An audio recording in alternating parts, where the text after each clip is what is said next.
नमस्कार दोस्तों, बहुत बहुत स्वागत है आप सभी का मेरे YouTube चैनल बायोलॉजी सीरीज़ में। आज मैं आपके लिए लेकर आई हूँ साप्ताहिक करंट अफेयर्स 7 से 13 मई के बीच के बहुत ही महत्वपूर्ण करंट अफेयर जो आपकी आगामी परीक्षा में बहुत ही मेजर रोल प्ले करेंगे। तो आप चाहें तो इसका नोट्स बना लें या टेलीग्राम ऐप का लिंक मैं आपको दे रही हूँ। आप उस लिंक को क्लिक करें, ज्वाइन करें टेलीग्राम ऐप को। आपको वहाँ पे पीडीएफ प्रोवाइड कर दे रही हूँ मैं, तो आप वहाँ से पीडीएफ के थ्रू भी पढ़ सकते हैं। जैसे आपको सही लगे आप वैसे पढ़ें, पर पढ़ें, ठीक है। तो टेलीग्राम का लिंक मैं आपको दे दूंगी डिस्क्रिप्शन बॉक्स में। आप वहाँ से लिंक पे क्लिक करके टेलीग्राम ऐप या तो ज्वाइन कर लें, पीडीएफ ले लें, या तो बहुत अच्छा होगा आप नोट्स बना लें। वीडियो को स्टॉप कर करके देखें, नोट्स बनाते चलें। और हर बार मैं आपसे कहती हूँ कि जो लास्ट का क्वेश्चन है वो आप लिखें, और जब आप कोई भी चीज़ लिखते हैं तो उससे संबंधित आपको जितनी भी जानकारी प्राप्त होती है आप उसको लिखें। लिखने से आपको वो चीज़ें हमेशा याद रहेंगी। तो देर ना करते हुए वीडियो को अंत तक देखें, चैनल को सब्सक्राइब करें, लाइक करें, ज़्यादा से ज़्यादा शेयर करें, ठीक है।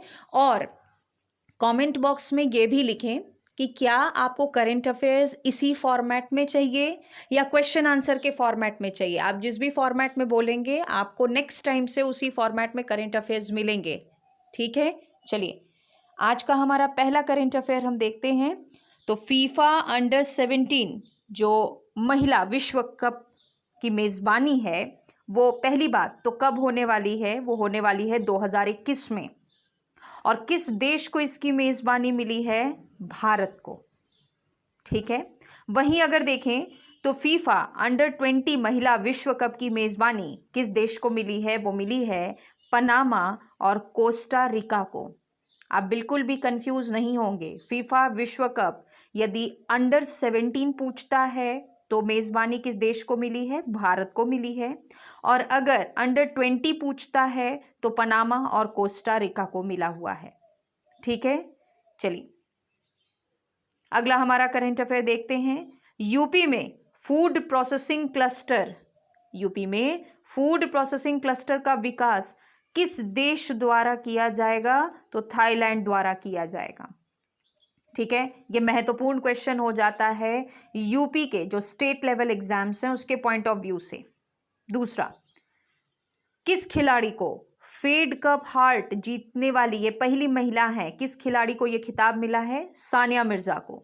सानिया मिर्जा को फेड कप हार्ट, ठीक है, पुरस्कार से सम्मानित किया गया।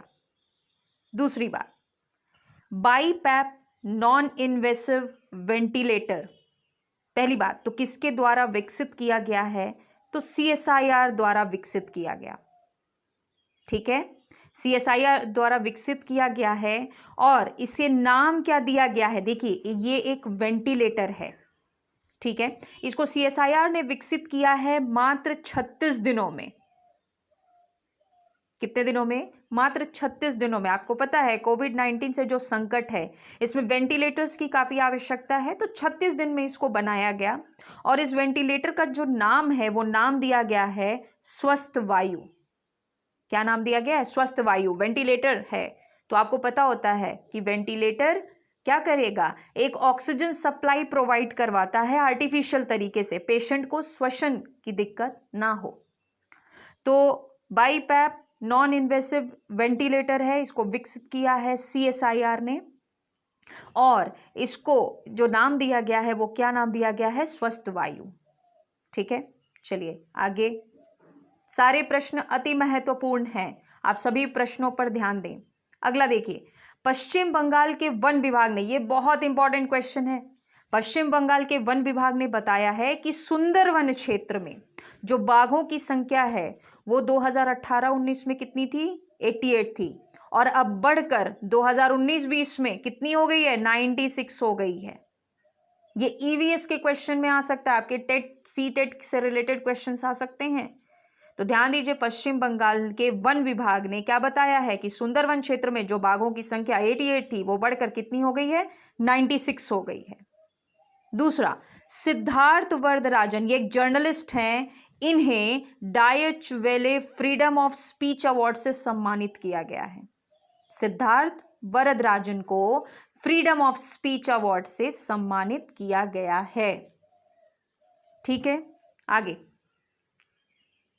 अगला बहुत ही महत्वपूर्ण, देखिए यहां पे हम बात करेंगे पहले वर्ल्ड इकोनॉमिक फोरम की। वर्ल्ड इकोनॉमिक फोरम जो है वो देखिए वो कई महत्वपूर्ण रिपोर्ट देता है, लेकिन जिसमें से मैंने 2 पिकअप किया है क्योंकि रीसेंट है, क्वेश्चन में है। एक तो है ग्लोबल कॉम्पिटिटिवनेस रिपोर्ट और दूसरा है ग्लोबल एनर्जी ट्रांजिशन इंडेक्स 2020 जारी किया गया। किसके द्वारा? WEF के द्वारा। PCS वगैरह का आप क्वेश्चन देखेंगे तो कभी कभी संस्था ऑर्गेनाइजेशन का नाम पूछता है कि ये जो फॉलोइंग रिपोर्ट है या इंडेक्स है इसको जारी कौन करता है, तो आपको बताना है कौन सी संस्था या ऑर्गेनाइजेशन जारी करती है। तो वर्ल्ड इकोनॉमिक फोरम, कौन कौन सा? एक तो ग्लोबल कॉम्पिटिटिवनेस रिपोर्ट और दूसरा ग्लोबल एनर्जी ट्रांजिशन इंडेक्स, जिसमें सबसे पहले तो हम ये देख लें कि जो ग्लोबल एनर्जी ट्रांजिशन इंडेक्स जो हाल ही में 2020 में आया हुआ है, इसमें टॉप पे कौन सा देश है? स्वीडन।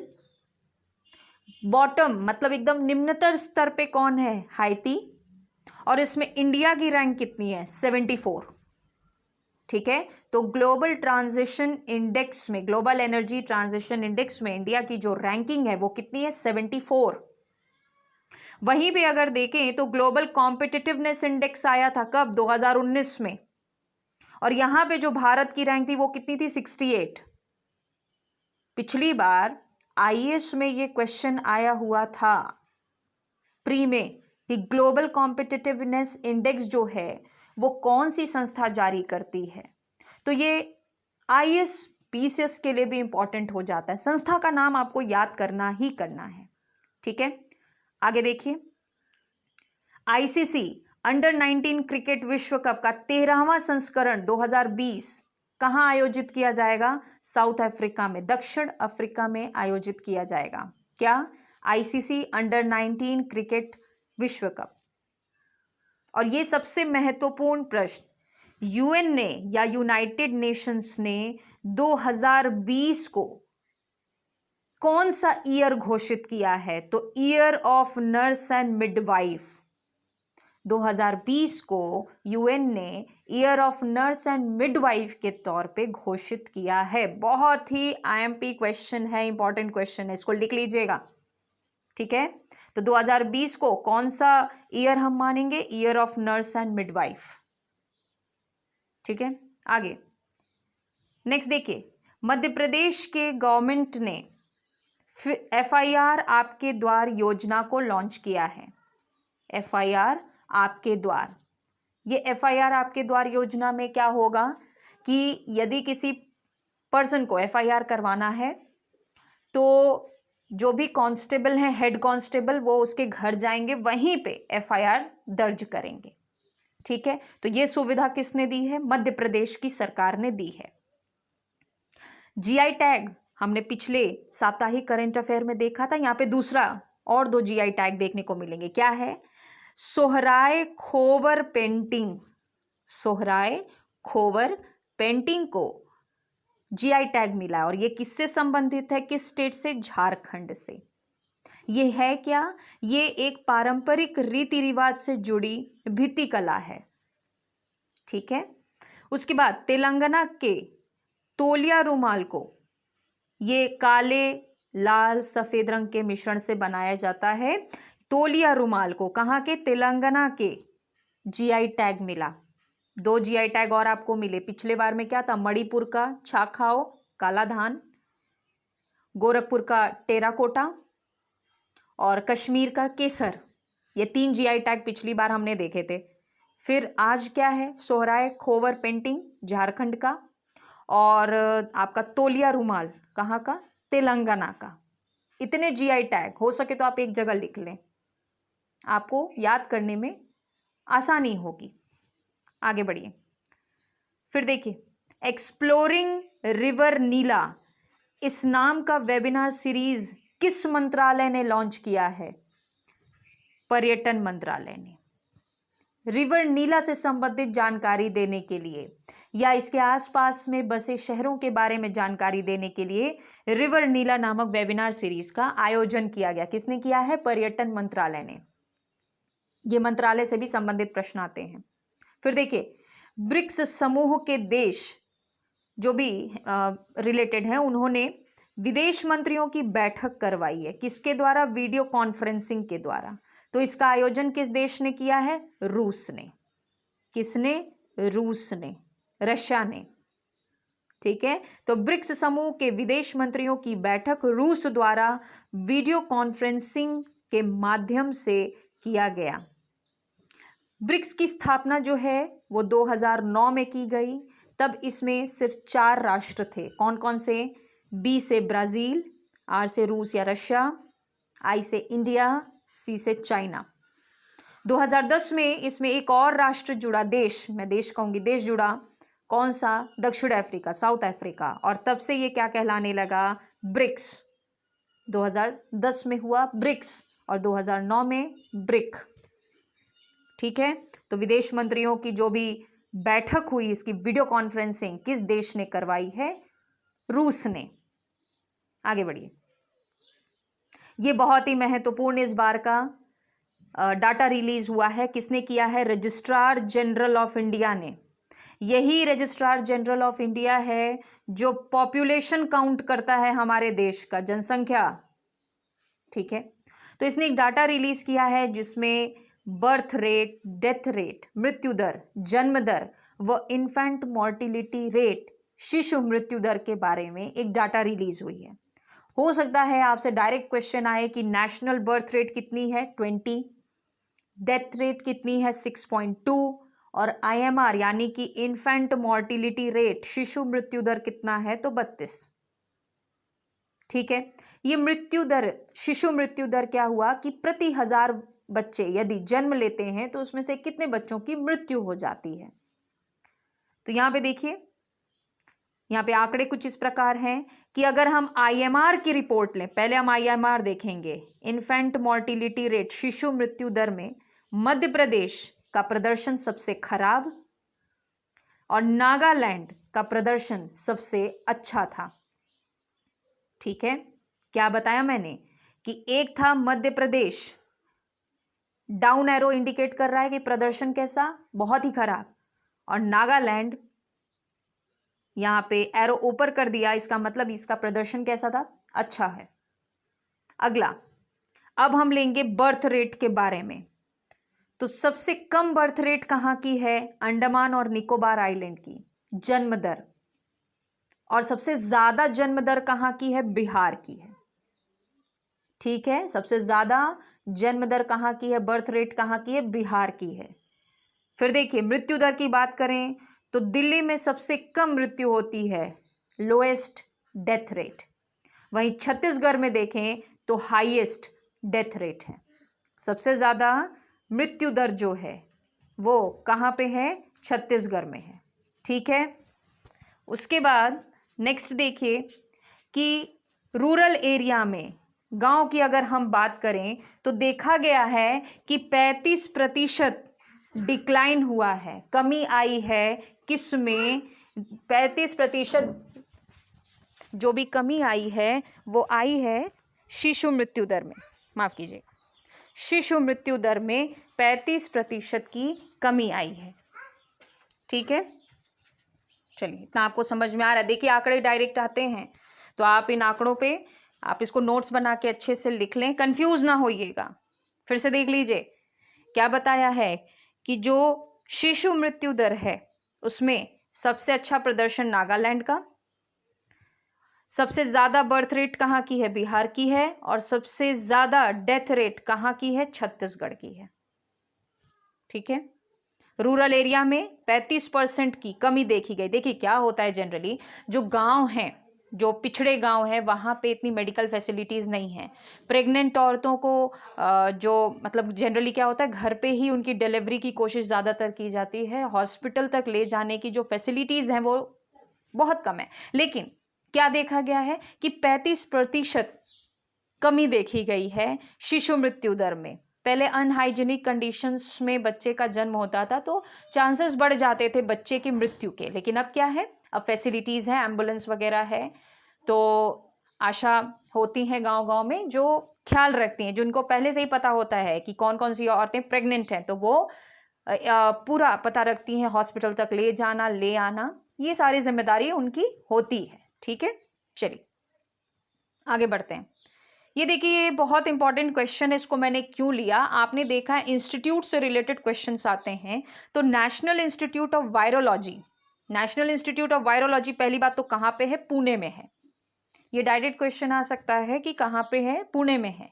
अब दूसरी बात, इसका नाम क्यों आ रहा है, क्योंकि इन्होंने एक एलिसा टेस्ट लॉन्च किया।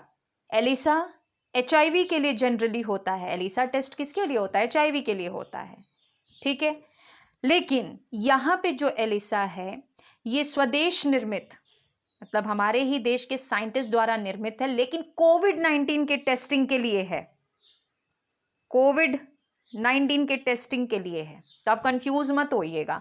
Virology, national institute of virology ने जो एलिसा टेस्ट बनाया है वो कोविड-19 के टेस्ट के लिए है, लेकिन अगर क्वेश्चन में सिर्फ एलिसा टेस्ट पूछता है तो आप HIV पर ही टिक करेंगे, और ये नेशनल इंस्टीट्यूट ऑफ वायरोलॉजी कहाँ पे है, पुणे में है।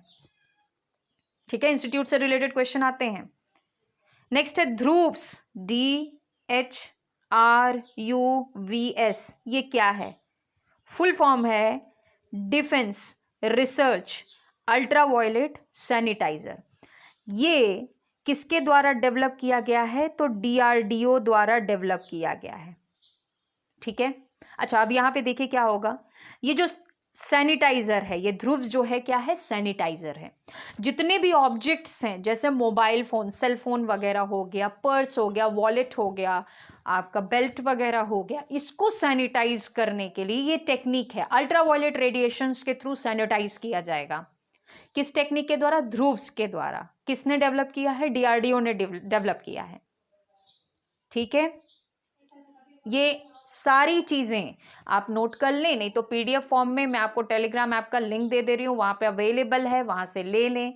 लेकिन अच्छा होगा आप चीजों को लिख लेंगे, लिखने से क्या होता है ना, चीजें आप रोज देख सकते हो। चलिए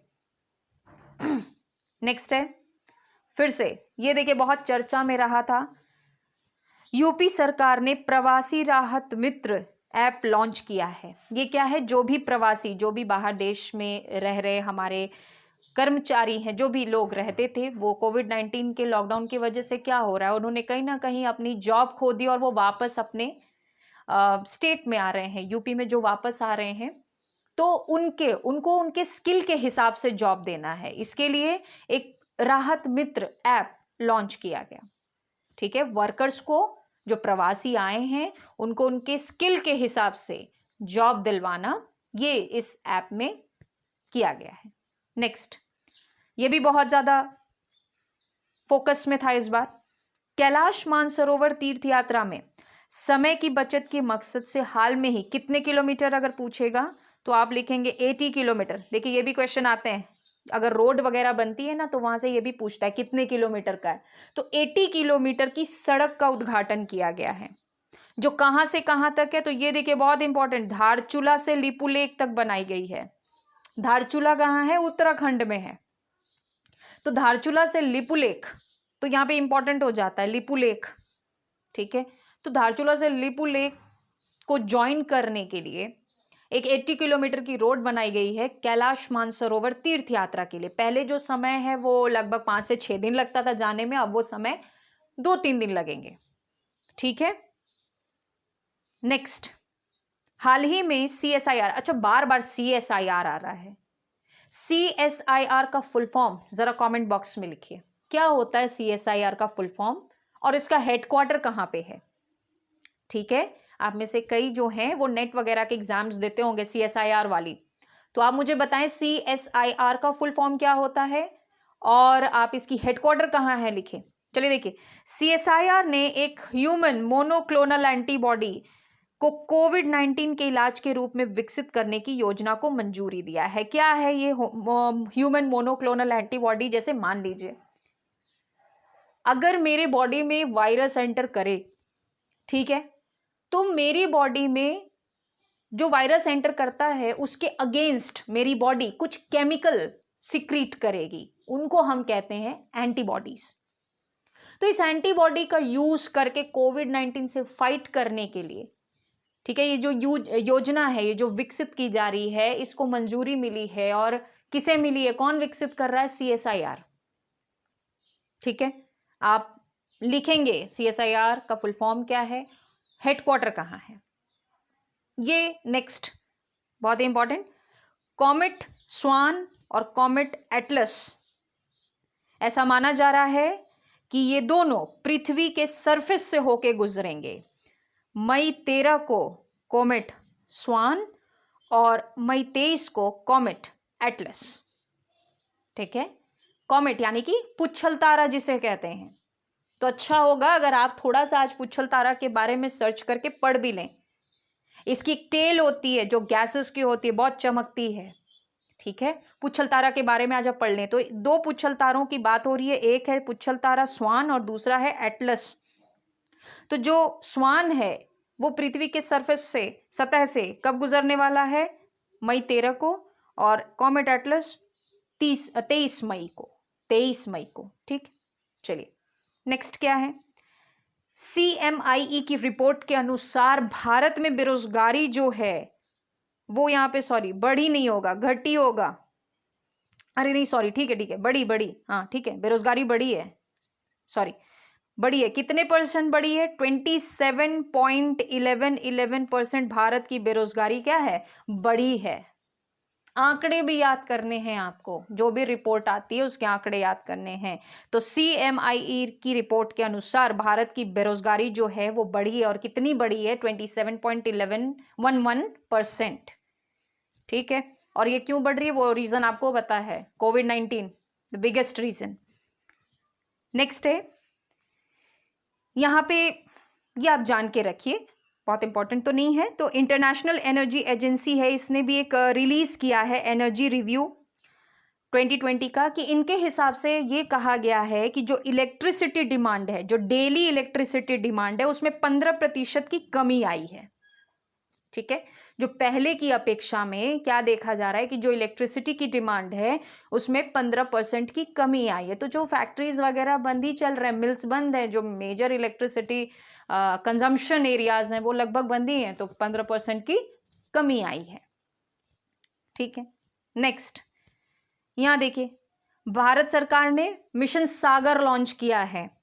आपको सब याद करना है, कौन सा लॉन्च किया है? मिशन सागर। और इसका उद्देश्य क्या है? इसका उद्देश्य ये है कि यहाँ पे देखिए, भोज्य पदार्थ, आयुर्वेदिक दवा और हाइड्रोक्सी क्लोरोक्विन, जिसको HCQ भी लिखा जाता है, ये क्या है? ये मलेरिया के ट्रीटमेंट में यूज होने वाली दवा है, हाइड्रोक्सी क्लोरोक्विन। लेकिन कहीं ना कहीं कोविड-19 में भी यूजफुल पाया गया। तो जितने भी भोज्य पदार्थ हैं, जो आयुर्वेदिक दवाइयाँ हैं और हाइड्रोक्सी क्लोरोक्विन दवा है, इसको कहाँ तक ले जाना है? इंडियन ओशन में। देखिएगा, इंडियन ओशन यानी कि क्या होता है इंडियन ओशन? इंडियन ओशन का लोकेशन याद आ रहा है आपको? हाँ, चलिए देख लीजिएगा उसको मैप में। इंडियन ओशन में जितने भी आइलैंड्स हैं, जैसे मालदीव्स, मेडागास्कर, सेचेल्स और कोमोरोस में, ये जो दवाइयाँ हैं या फूड प्रोडक्ट है, इनको पहुंचाने का काम कर रहा है कौन? भारत सरकार द्वारा। कौन सी? मिशन सागर। सागर का फुल फॉर्म क्या होता है? यहाँ देखिए लिखा हुआ है, security and growth for all in the region. Security and growth for all in the region. कौन सी region? Indian Ocean. Indian Ocean में। ठीक है, इंडियन ओशन की लोकेशन देख लीजिएगा, जितने आइलैंड दिए हुए उनको देख लीजिएगा। इससे क्या होता है, आपका मैप भी स्ट्रांग होते चलेगा। तो मिशन सागर के तहत जो भी आवश्यक भोज्य पदार्थ हैं, दवाइयाँ हैं, आयुर्वेदिक दवाइयाँ हैं या हाइड्रोक्सी क्लोरोक्विन है, इसको मालदीव्स, मेडागास्कर, सेचेल्स और कोमोरोस में पहुंचाया जाएगा। आगे देखिए, यहाँ पे बहुत अच्छी बात है कि WHO, वर्ल्ड हेल्थ ऑर्गेनाइजेशन और UN की पोस्टल एजेंसी ने मिलकर एक स्टैम्प रिलीज किया है। कॉमेमोरेटिव का मतलब होता है जो याद रहे, मतलब याद में, उसकी याद में एक स्टैम्प रिलीज किया है जो क्या बताना चाह रहा है, किस मतलब क्या मार्क कर रहा है, 40th anniversary of eradication of small pox, चेचक। स्मॉल पॉक्स किसको कहते हैं? छोटी माता कहते हैं, ठीक है।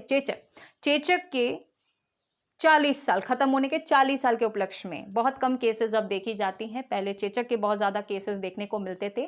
इसमें क्या होता है, छोटे छोटे दाने हो जाते हैं शरीर पे, इचिंग होती है, फीवर हो जाता है। ये एक वायरल डिजीज है, वायरस से होने वाला रोग है। किस वायरस से होता है? तो ये होता है वेरियोला वायरस से, ठीक है।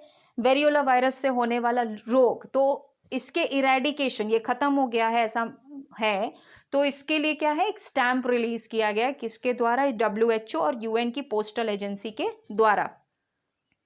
हयानमू 4, ये क्या है? हयानमू 4 एक बैलिस्टिक मिसाइल है। इसका परीक्षण कौन सा देश कर रहा है? South Korea. बहुत ही इंपॉर्टेंट क्वेश्चन, नोट कर लीजिए।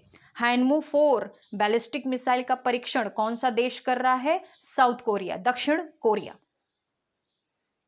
अगला, नीति आयोग और पीरामल फाउंडेशन ने साथ मिलकर सुरक्षित दादा दादी नाना नानी अभियान लॉन्च किया है। नीति आयोग ने किसके साथ? पीरामल फाउंडेशन के साथ। ये क्या है? सुरक्षित दादा दादी नाना नानी अभियान। तो इसके तहत हमें पता है जो कोविड-19 के केसेस हैं उससे हमें अपने घर में जो भी बुजुर्ग हैं, हमारे दादा दादी नाना नानी को बचाया जाए, इससे रिलेटेड अवेयरनेस देने के लिए है, ठीक है। नेक्स्ट, चाइना एक परमानेंट स्पेस स्टेशन बनाने की योजना कर रहा है। ध्यान दीजिएगा, चाइना एक परमानेंट स्पेस स्टेशन बनाने की बात कर रहा है। तो इसके लिए इसने अभी हाल में ही एक रॉकेट लॉन्च किया है जिसका नाम है, यहां देखिए लिखा हुआ है, लॉन्ग मार्च 5B रॉकेट, ठीक है। लॉन्ग मार्च 5B रॉकेट, इसे वेन्यांग से लॉन्च किया गया। अगर ये इतना इंपॉर्टेंट नहीं है कहाँ से लॉन्च किया गया, ये नहीं पूछेगा, लेकिन आपसे ये जरूर पूछेगा कि किस रॉकेट को लॉन्च किया गया। तो लॉन्ग मार्च 5B रॉकेट किस देश के द्वारा लॉन्च किया गया है? चाइना के द्वारा। आगे आइए, ईरान गवर्नमेंट ने, बहुत इंपॉर्टेंट क्वेश्चन है, ईरान गवर्नमेंट ने इन्फ्लेशन को रोकने के लिए अपनी जो करेंसी है उसको रियाल से बदलकर, क्या करेंसी है ईरान की? रियाल से बदलकर किस में कर दिया? तोमान में। और एक और है, गहरान भी है, ठीक है।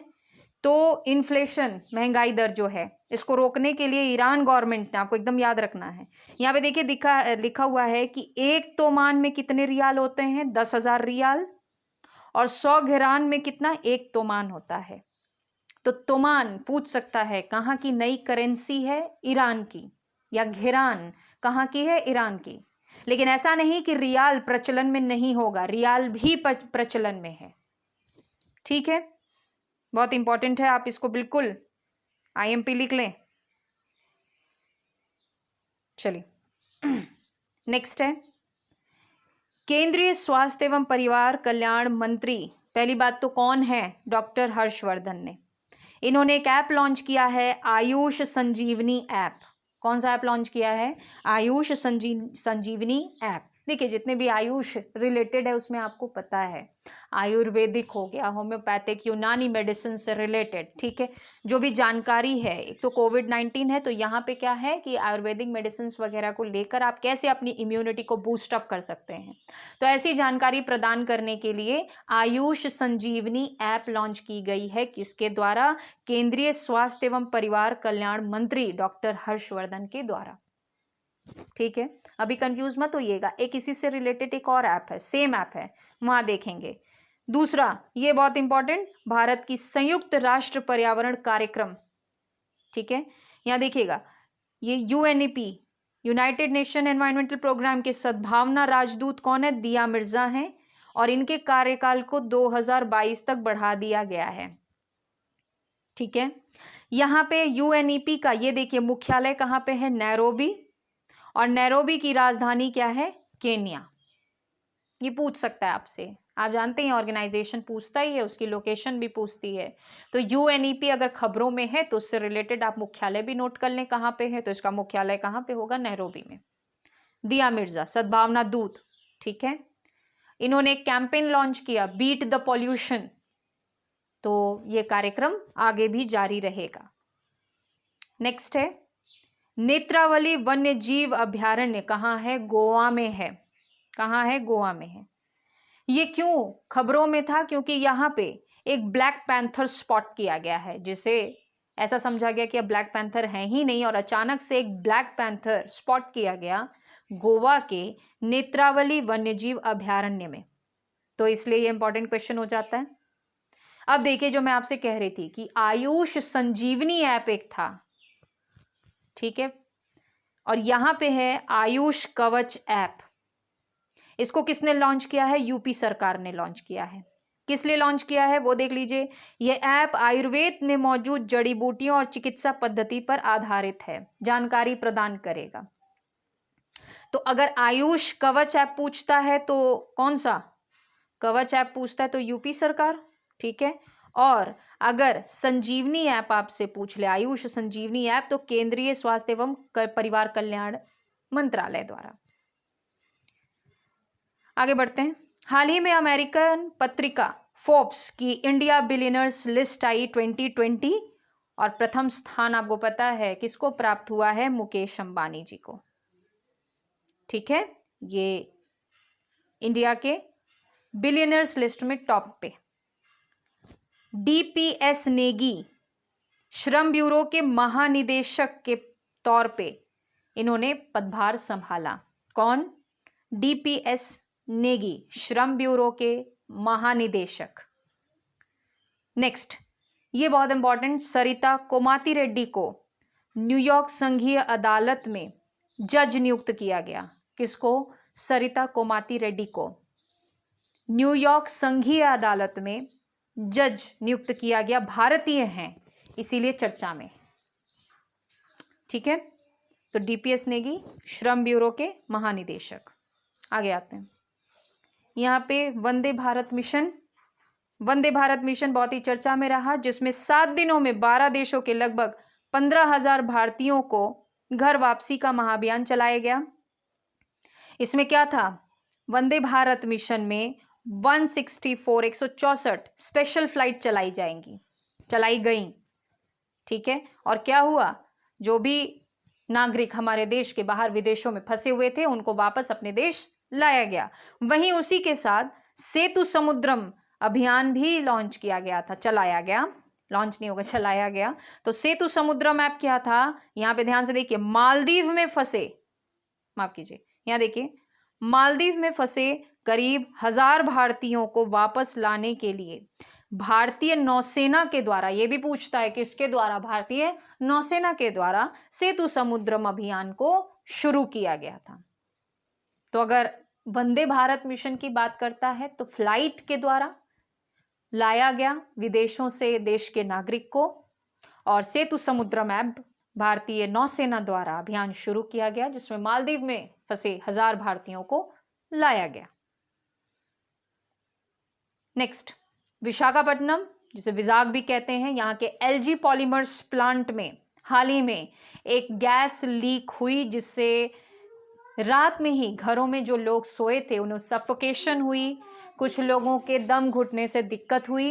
वो कौन सी गैस थी? वो गैस है स्टाइरीन गैस। कौन सी गैस है? Styrene gas. और स्टाइरीन गैस को और किन किन नामों से जाना जाता है? देखिए यहाँ नीचे लिखा हुआ है, vinyl benzene, ethenyl benzene, cinnamene, phenyl ethylene, इन नामों से भी जाना जाता है। तो पहली बात तो एलजी पॉलीमर प्लांट कहाँ पे? विशाखापट्टनम, विजाग भी कहते हैं। और यहां से कौन सी गैस लीक हुई? स्टाइरीन। उसके अलग अलग नाम भी दिए गए हैं, ठीक है।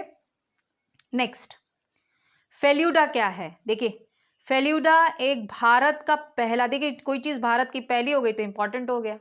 ये भारत का पहला pocket friendly paper testing kit है। Pocket friendly paper testing kit है। किसने डेवलप किया है? CSIR ने। क्या करेगा? मात्र 30 मिनट के अंदर कोविड-19 की जांच टेस्ट करके रिजल्ट देगा। ठीक है, कौन देगा? फेल्यूडा। किसने डेवलप किया है? CSIR ने। 30 मिनट के अंदर कोविड-19 की टेस्ट का रिजल्ट आउट करने में सक्षम है। पॉकेट फ्रेंडली है। ठीक है, पॉकेट फ्रेंडली का मतलब आप समझते हैं, आपके बजट में आता है। पेपर टेस्टिंग किट है। देखिए फिर से यहां पे CSIR, तो आपको अपना होमवर्क पता है, आपको क्या करना है? CSIR का फुल फॉर्म लिख के हेडक्वार्टर आप कमेंट बॉक्स में लिखेंगे।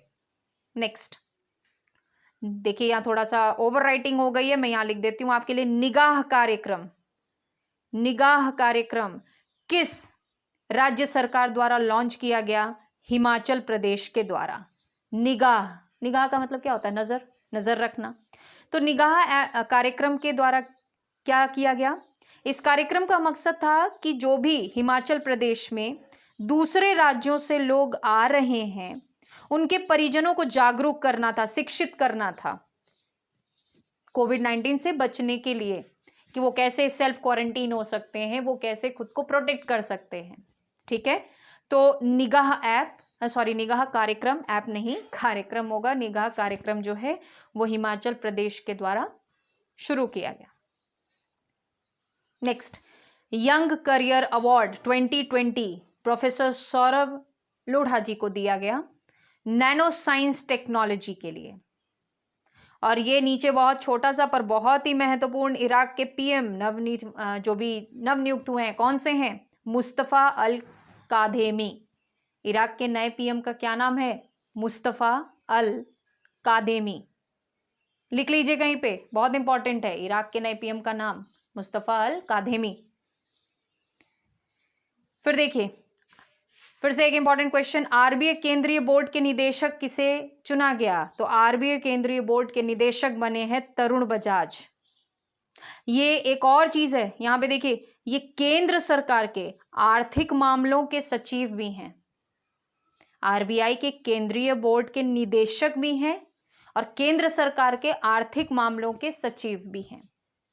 ठीक है, फिर नेक्स्ट है, यूनिसेफ ने लॉस्ट एट होम नाम से एक रिपोर्ट जारी की थी। ठीक है, यूनिसेफ की स्थापना कब हुई?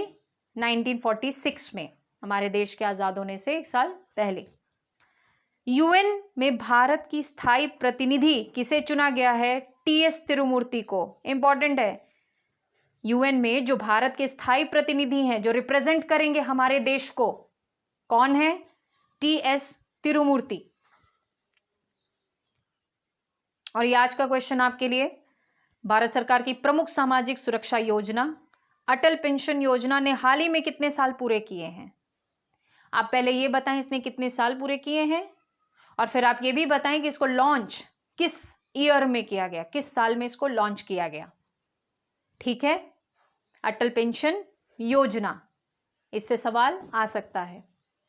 तो यहीं तक था ये एक हफ्ते का हमारा करंट अफेयर।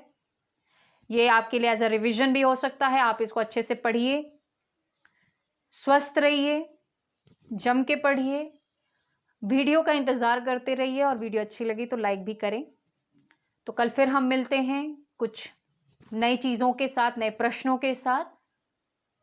वीडियो देखने के लिए बहुत बहुत धन्यवाद। Stay blessed.